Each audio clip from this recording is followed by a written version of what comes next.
not to use Huawei because we think it's an unsafe security risk. It's a big security risk. Кина демантира, но САД инсистираат на постоење ризик од шпионажа. Companies like Huawei and ZTE, which are linked to the Chinese government, cannot be trusted. Дали станува збор за геополитичка и трговска битка или опремата на Huawei навистина носи опасност за националната безбедност, па и на земјава? Ова може да биде голем предизвик и голем проблем, посебно ако не се земе во предвид потеклото на опремата и не се испитат евентуалните безбедносни пропусти. По првичните двуумења, се повеќе држави во Европа го прифаќаат американскиот став, меѓу кои Франција, Велика Британија, Холандија, Данска, Норвешка. Се уште не пресекла Германија.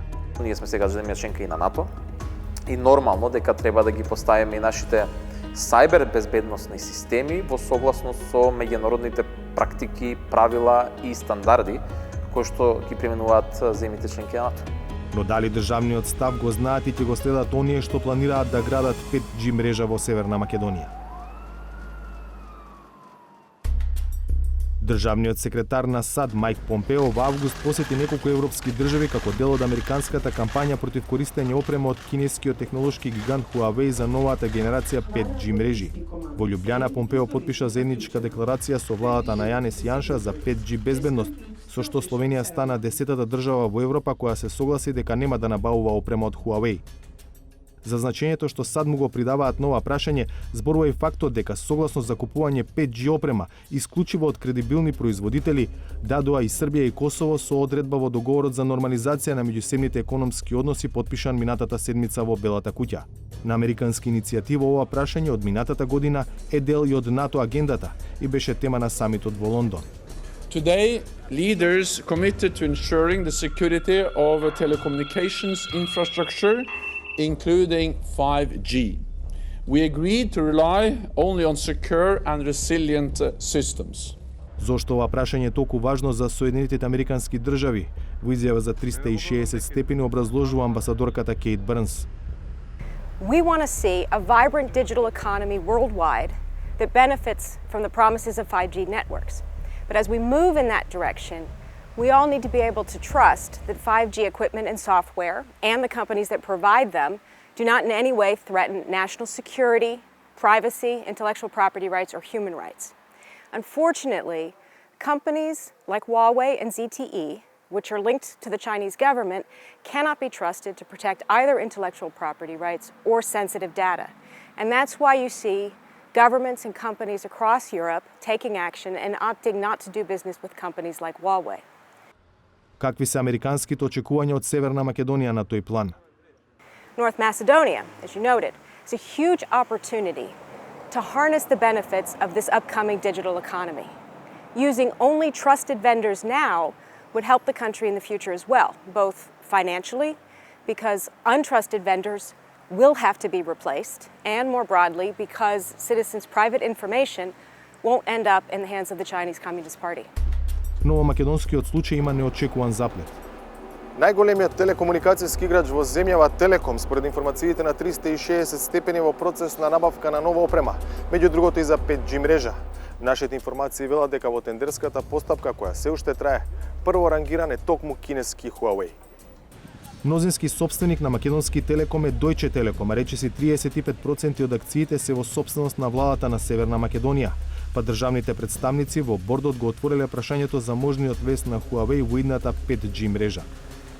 Нашите представници уште пред неколку недели, кога првпат беше отворено ова прашање на седница на одборот на директори, го изразија нашиот став дека владата се подготвува да подпише и меѓународен договор по примерот на други европски земји со владата на Соединетите американски држави, но доколку е потребно и да се интервенира во нашето национално законодавство, со што би спречиле пристап до нашите телекомуникацијски мрежи на производители на опрема кои што се недоверливи. Што значи тоа?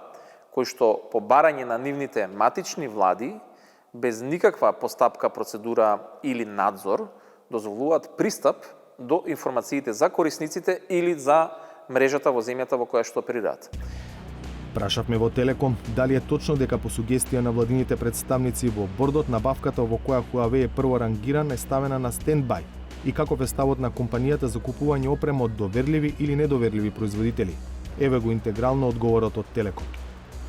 Модернизацијата на информатичко-комуникацијските инфраструктури, каде што спаѓаат и радиопристапната мрежа RAN и 5G, е прашање од национален интерес.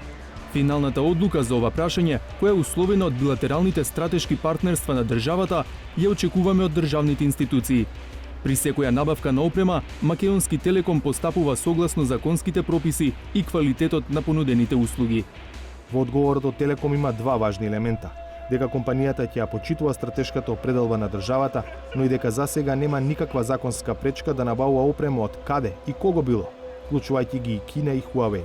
Факт е дека ние како држава се уште немаме формално донесено некаква одлука во делот на законодавството или подпишано некаков меѓународен договор. Она што можеме да го најавиме и на јавноста е дека сме во постапка, во фаза на договарање на текстот, по примерот и на други европски земји, последна беше Словенија, да го подпишеме овој договор за соработка со владата на Соединетите Американски држави, каде што во овој договор за соработка се повикуваме на прашките препораки во однос на 5G технологијата. Уште пред 2 години, во 2018-та, земјава донесе национална стратегија за сајбер безбедност, која меѓу другото предвидува формирање на така наречена дигитална агенција со една од основните задачи да се грижи државата да не набави компрометирана опрема или софтвер. За оваа агенција да се формира, прво треба да се донесе закон за информацијска безбедност. Експертите кои ги консултираше 360 степени се согласни дека е проблематично да се набавува телекомуникацијска опрема од земји кои не се дел од западноевропските и атлантските структури и кои не споделуваат исти вредности со НАТО и со Европската унија. Ова може да биде голем предизвик и голем проблем, посебно ако не се земе во предвид потеклото на опремата и не се испитат евентуалните безбедносни пропусти. Зборувавме за телото со оперативни способности, зборувавме дека ќе се грижи меѓу останатото и за аквизицијата, пред се од безбедносен аспект. Меѓутоа, сакам да напоменам овде, доколку станува збор за компрометиран хардвер од страна на некоја напредна група која што е поддржана од трети држави, реален ќе бидам тука дека е многу тешко да се евидентира таквите безбедносни пропусти. Вакви капацитети имаат само најголемите корпорации кои што се грижат за информацијска безбедност, како што е примерно McAfee, Norton, Касперски и така натаму, кои што покрај оперативни единици имаат и истражувачки капацитети и поголемите нормално агенции за безбедност, разузнавање и така натаму. Што значи дека колку и да ги градиме нашите капацитети, сепак треба да внимаваме и тоест да ги следиме препораките од нашите партнерски држави или пак нормално од НАТО, од Европска унија. Huawei ги обвинува САД за кршење на правилата за меѓународна трговија и тврди дека нема никакви врски со кинеската владеачка комунистичка партија. Но законите за национална безбедност што во изминатиот период ги донесе Пекинг, безмалку ја оневозможуваат компанијата да одбие барање на кинеските власти за предавање чувствителни информации за кој било корисник на незината опрема, независно дали е поединец или институција и независно дали се во прашање САД, Белгија или Северна Македонија. Тоа пак им ја олеснува одлуката на националните влади.